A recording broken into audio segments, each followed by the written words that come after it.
तो भाई साहब कैसे हो आप सभी लोग। जैसा कि आप सभी को मालूम है कि मैं अपने चैनल पर कोर्सेस लाता रहता हूं, पाइथन के भी कोर्सेस मैंने लाए हैं। तो यहाँ पर मैं बेसिकली प्रोजेक्ट बेस्ड अप्रोच यानी कि लाया हूं, जिसके तहत बेसिकली मैं आप लोगों को रटवाऊंगा नहीं, बस बहुत सारे प्रोजेक्ट्स करवाऊंगा जिसके तहत आप अलग अलग चीज़ों को समझ सकेंगे। क्योंकि नोट्स बनाना, चीज़ों को रटना, ये पहला मतलब काम था, लोग पहले यूज़ करते थे, लेकिन अब आजकल लोग प्रोजेक्ट बेस्ड लर्निंग करते हैं, यानी कि लोग प्रोजेक्ट करते हैं और सीखते हैं। तो यहाँ मैं बेसिकली पाइथन को सिखाने वाला हूँ।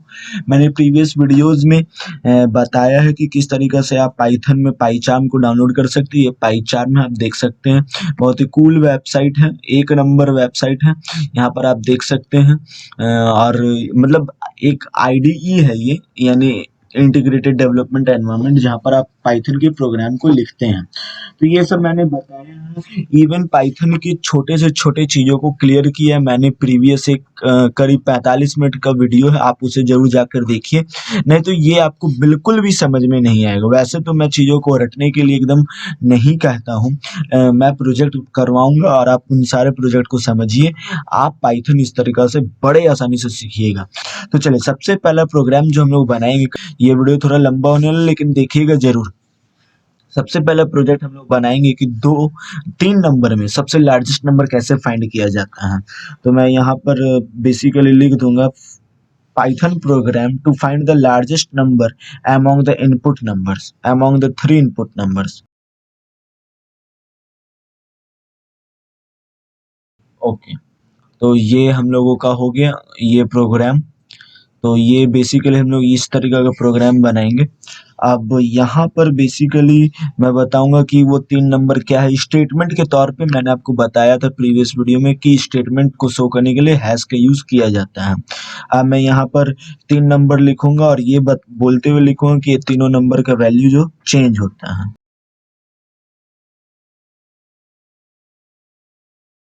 और अ डिफरेंट रिजल्ट। ओके, तो यहाँ मैंने बेसिकली ये कुछ स्टेटमेंट लिखा है कि पाइथन प्रोग्राम जो कि लार्जेस्ट नंबर खोजेगा 3 नंबर में से, और 3 नंबर को num1 num2 num3 से हम लोग डिनोट करेंगे।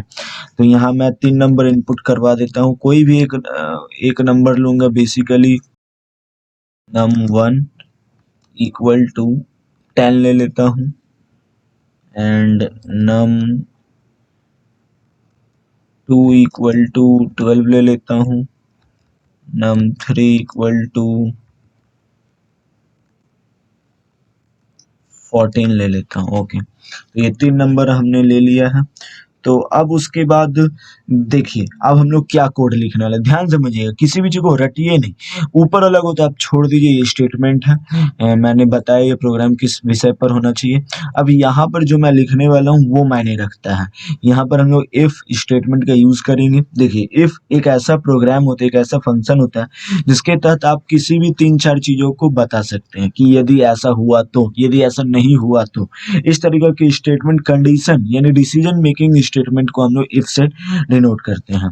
तो यहाँ पर हम लोग बेसिकली करने क्या वाले, देखिए 2 नंबर लिखेंगे num1 num2, इसमें से num1 बड़ा रहेगा।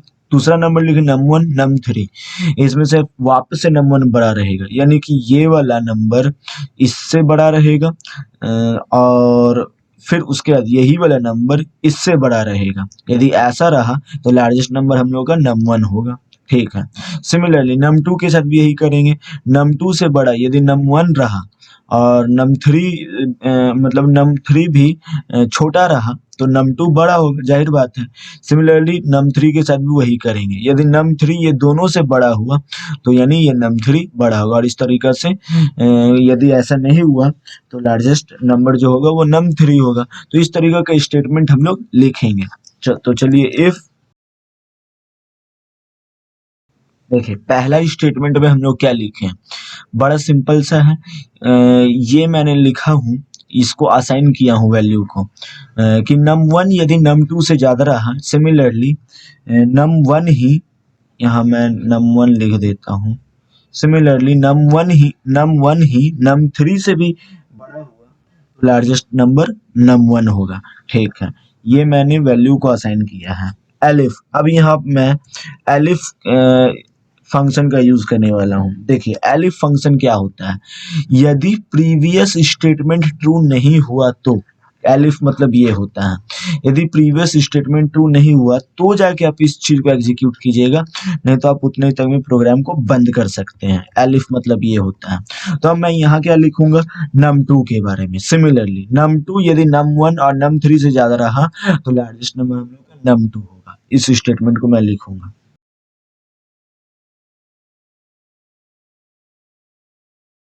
सिमिलरली यहाँ भी मैंने num2 के साथ भी कर दिया, यदि num2 दोनों नंबर से बड़ा हुआ तो लार्जेस्ट नंबर हमारा होगा num2।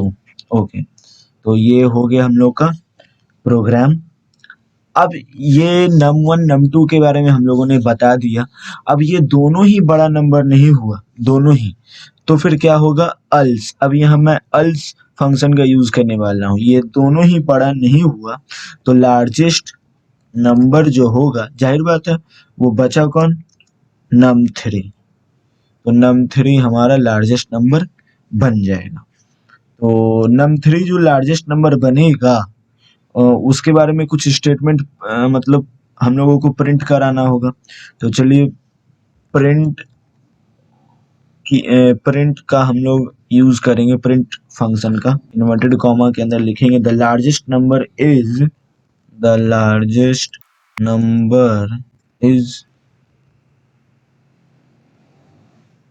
ओके। लार्जेस्ट नंबर को भी हम लोगों ने असाइन कर दिया है।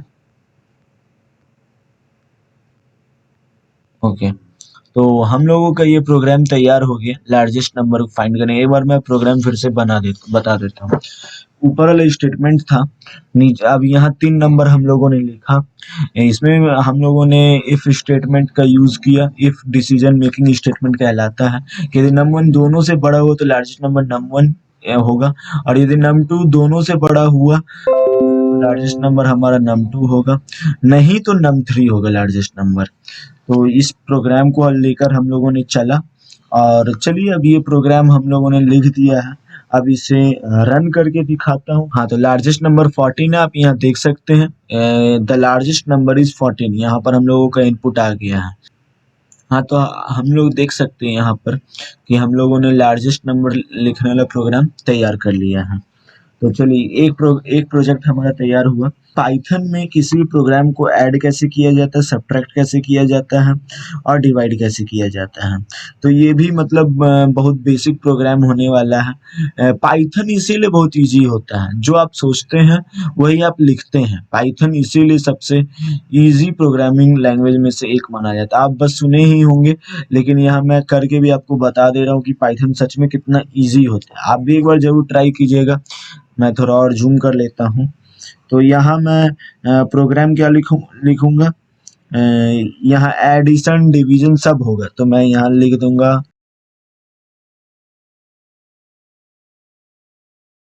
ये प्रोग्राम हम लोगों का हो गया। कि प्रोग्राम हम लोगों का क्या बनेगा, प्रोग्राम बेसिकली हम लोगों का बनेगा एक ऐसा जिसमें कि नंबरों को हम लोग ऐड करेंगे, सब्ट्रैक्ट करेंगे, मल्टीप्लाई करेंगे और डिवाइड करेंगे। सबका प्रोग्राम एक ही साथ बना दूंगा।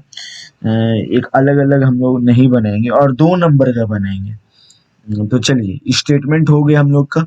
स्टेटमेंट उतना मायने नहीं रखता। अब यहाँ से प्रोग्राम हम लोग शुरू करेंगे। num1 इक्वल टू, ये एक इंटीजर होने वाला है, तो इसलिए हम लोग इंटीजर वेरिएबल का यूज करेंगे। तो यहाँ पर बेसिकली हम लोग क्या कर रहे हैं, इसमें प्रोग्राम को बता रहे हैं कि num1 जो होगा वो हम लोगों का इंटीजर होगा, और जब कभी भी मतलब प्रिंट होगा वो इनपुट में क्या प्रिंट होगा कि एंटर फर्स्ट नंबर। हम लोगों को कहेगा कि तुम पहला नंबर को इनपुट करवाओ। तो बेसिकली इसी चीज को हम लोग कॉपी करके दूसरा नंबर के साथ भी करेंगे, और वहां पर हम लोग देखेंगे नंबर 2 इनपुट करवा करके, क्योंकि 2 नंबरों का हम लोग बेसिकली सम खोजने वाले हैं, ऐड खोजने वाले हैं, डिवाइड करके देखने वाले हैं। तो उसी चीज को हम लोग देखेंगे। तो ये हो गया हम लोगों का दूसरा नंबर भी। तो अब यहाँ पर जैसे ही दो नंबर कोई डाल देता है तो मैं सोचता हूँ कि कुछ इस तरीका का मतलब स्टेटमेंट प्रिंट हो जिसमें पूछे सिस्टम कि आप क्या करना चाहते हैं, ऐड करना चाहते हैं, डिवाइड करना चाहते हैं या फिर क्या करना चाहते हैं। तो मैं यहाँ प्रिंट करवाऊंगा, क्या प्रिंट करवाऊंगा, enter which operation would you like to perform. Okay, तो यहाँ मैं ये लिखता हूँ, enter which operation would you like to perform, ये मैं प्रिंट करवाऊंगा। उसके बाद कैरेक्टर में क्या इनपुट होगा, ओके कैरेक्टर में इनपुट होगा enter any of this character for specific operation like plus minus, यानी कि कोई भी एक स्पेसिफिक ऑपरेशन को चुने। तो मैं इस तरीका का स्टेटमेंट लिखने वाला हूँ। तो मैं यहाँ लिख देता हूँ, बेसिकली मैं यहाँ पर हिंट दे रहा हूँ कि किसी भी ऑपरेशन को, जैसे प्लस को, माइनस को, या फिर मल्टीप्लाई को, या फिर डिवाइड को, इस तरीका का ऑपरेशन करवाने के लिए बेसिकली यहाँ मैं बता रहा हूँ कि नम वन नम टू डालिए, ठीक है। उसके बाद प्रिंट होगा, जैसे ही दो नंबर आ जाता है तो सिस्टम प्रिंट करवाएगा कि कौन सा ऑपरेशन आप करना चाहते हैं, जिसमें से ये इनपुट आएगा कि आप प्लस करवाना चाहते हैं, माइनस करवाना चाहते हैं, सब्ट्रैक्शन करवाना चाहते हैं या डिवीजन करवाना चाहते हैं। तो इस तरीका का स्टेटमेंट मैं प्रिंट करवाना चाहता हूँ। ओके, अब यहाँ पर मैं ये मानकर चल रहा हूँ कि जब कभी भी दो नंबर कोई भी दो नंबर सेलेक्ट किया गया है जो कि नॉर्मल है, तो उसका रिजल्ट जो है वो जीरो आएगा, यानी कि जब तक नंबर नहीं डाला गया है उसका रिजल्ट जीरो आएगा। मैं ये मानकर चलता हूँ, तो मैं यहाँ रिजल्ट इक्वल टू जीरो मान लेता हूँ। और यदि जोड़ा जा रहा है दो नंबर को, और यदि दो नंबर को जोड़ा जा रहा है, तो मैं बेसिकली यदि दो नंबर को जोड़ा जा रहा है तो जो रिजल्ट होगा वो बेसिकली ये दोनों नंबर का सम होगा। ये मैं लिख दिया। नहीं तो मैंने आपको बताया था एलिफ स्टेटमेंट के बारे में, एलिफ के बारे में मैंने आपको बताया था। एलिफ क्या होता है कि यदि प्रीवियस इनपुट गलत है, यदि प्रीवियस इनपुट मैं गलत मानकर चल रहा हूं तो बेसिकली दूसरे को फॉलो करना है। तो रिजल्ट जो होगा वो हम लोगों का दो नंबर का डिफरेंस होगा, जहां एक चीज याद रखिएगा कि पहला नंबर हमेशा दूसरे नंबर से ज्यादा होना चाहिए, तभी हो पाएगा। यहाँ दो नंबर को ऐड करना होगा। ओके, तो यहाँ मैं टर्मिनेटर लगाना भूल गया। ओके, हाँ, तो मैं एक बार फिर से बता दे रहा हूँ कि यदि कुछ भी वैल्यू नहीं डाला गया तो उसका रिजल्ट जीरो होगा। और यदि मामला प्लस का है, यहाँ मैं, आप आगे भी लगा सकते, पीछे भी लगा सकते, कुछ दिक्कत वाला बात नहीं है।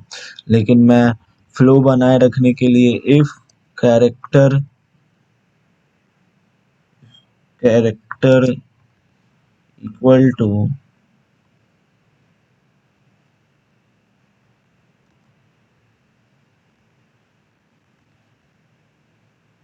प्लस होगा एक टर्मिनेटर, ठीक है।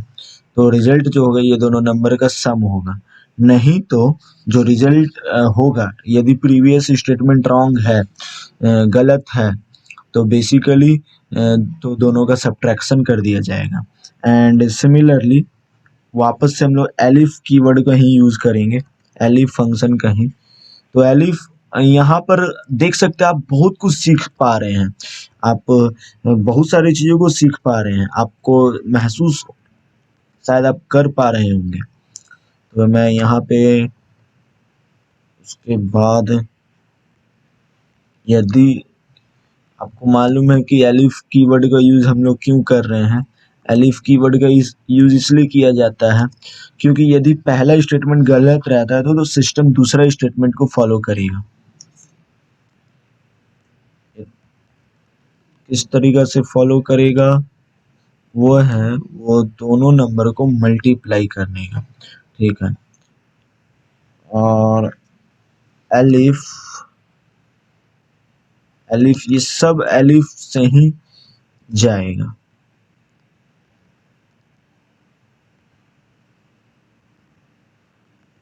ओके, ठीक है। तो यहाँ पर रिजल्ट जो होगा वो क्या होगा? पहला नंबर डिवाइडेड बाय दूसरा नंबर। जहाँ पहला नंबर को जरूरत है थोड़ा ज्यादा होने का तभी हो पाएगा। और यदि ऐसा नहीं है, यदि ऐसा कुछ भी नहीं है जिस तरीका से मैं सिस्टम में दिया हूँ, तो वहां मैं अल्स, मालूम है आपको इफ के बाद एलिफ यूज होता है, और यदि कुछ भी फॉलो नहीं हो रहा तो अल्स का यूज होता है। नहीं तो फिर क्या होगा? प्रिंट हो जाएगा। क्या प्रिंट हो जाएगा? कि जो इनपुट डाला गया है, इनपुट वो वैलिड नहीं है, और वो कुछ इस तरीका का दिखेगा, ठीक है। तो ये कुछ इस तरीका का मतलब हम लोगों का प्रोग्राम बना है। अब बस वैल्यू को असाइन कराना है। वैल्यू को असाइन कैसे करवाऊंगा? एक वापस से प्रिंट एफ कीवर्ड का यूज करूंगा, प्रिंट कीवर्ड का, जिसमें num1 पहला असाइन हुआ, उसके बाद कैरेक्टर हमारा असाइन हुआ, उसका num2 असाइन हुआ, उसके बाद सारे टर्मिनेटर को एक साथ असाइन कर दूंगा। ओके, एंड लास्ट में रिजल्ट को भी असाइन कर दूंगा। तो ये प्रोग्राम हमारा बन गया। तो चलिए एक बार मैं वापस से प्रोग्राम को समझा देता हूँ कि प्रोग्राम बेसिकली है किस चीज का। देखिए, प्रोग्राम है एडिशन, सब्ट्रैक्शन और मल्टीप्लिकेशन और डिवीजन, ये सबका प्रोग्राम एक साथ बनाया हूँ। ये पहला लाइन जो स्टेटमेंट है आप इस पर गौर मत कीजिए, आप कुछ भी लिखे यहाँ पर, आई डोंट केयर। चलिए ठीक है। अब पहला नंबर इंटीजर है, इनपुट मैं डलवाया हूँ एंटर फर्स्ट नंबर की, सिस्टम में इस तरीके से लिखा आएगा। अभी मैं रन करवाऊँ तो आपको पता चलेगा। दूसरा के साथ भी वही किया हूँ, 2 नंबर का सब काम हो रहा है। ज्यादा बढ़ाना तो आप 3 कर सकते हैं, करोड़ कर दिए कोई दिक्कत नहीं है। और यहाँ प्रिंट एफ, प्रिंट क्या होगा? ये 2 नंबर डालने के बाद कि किस तरीके का आप काम करवाना चाहते हैं, कि आप ऐड करवाना चाहते हैं, सब्ट्रैक्ट करवाना चाहते हैं, या फिर डिवीजन कराना चाहते हैं। जो काम करवाना चाहते हैं आप बेसिकली यहाँ पर उसको चूज कीजिए। जब आप चूज करेंगे तो यदि कोई भी वैल्यू नहीं डाला गया तो उसका वैल्यू तो 0 होगा बाय डिफॉल्ट, ठीक है। और यदि इफ प्लस का मामला है तो वो दोनों ऊपर जो नंबर मैं बताया था, ऊपर क्या नंबर बताया था? num1 num2, ये दो नंबर जुड़ जाएगा, ठीक है। और यदि प्रीवियस, इसको हम लोग कहते हैं एलिफ, मतलब प्रीवियस स्टेटमेंट रॉन्ग है, और यदि मामला माइनस का है तो 2 नंबर घट जाएगा। इसमें जरूरी है कि पहला नंबर ज्यादा हो, और वापस से दोनों स्टेटमेंट रॉन्ग है तो फिर नेक्स्ट स्टेटमेंट को फॉलो किया जाए, मल्टीप्लाई को, और यदि ये भी रॉन्ग है तो डिवाइड को, और यदि सब रॉन्ग है तो इनपुट इज नॉट वैलिड।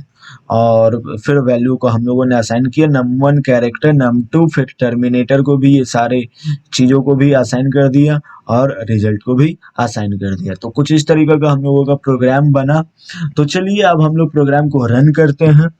तो यहाँ आ गया, सबसे पहले मैंने आपको बताया था प्रिंट आएगा, enter the first number.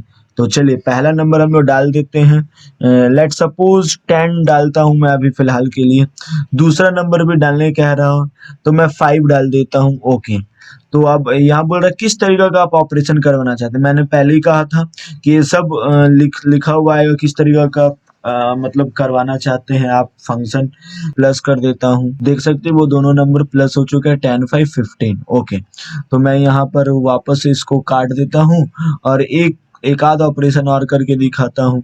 Late मैं एक 50 नंबर ले लेता हूँ, एंड एक दूसरा नंबर ले लेता हूँ 5, एंड लेट मैं डिवाइड करवाना चाहता हूँ, तो आप देख सकते हैं 50/10 डिवाइडेड बाय 50, ये कुछ इस तरीके का प्रोग्राम वापस से रन हो रहा है। यानी कि देख सकते हैं कितना बढ़िया सा हम लोगों का प्रोग्राम तैयार हुआ है। तो आपको आज का ये वीडियो कैसा लगा? सीखने के लिए मिला कि नहीं कुछ? यदि ऐसा है तो प्लीज़ सब्सक्राइब कीजिए।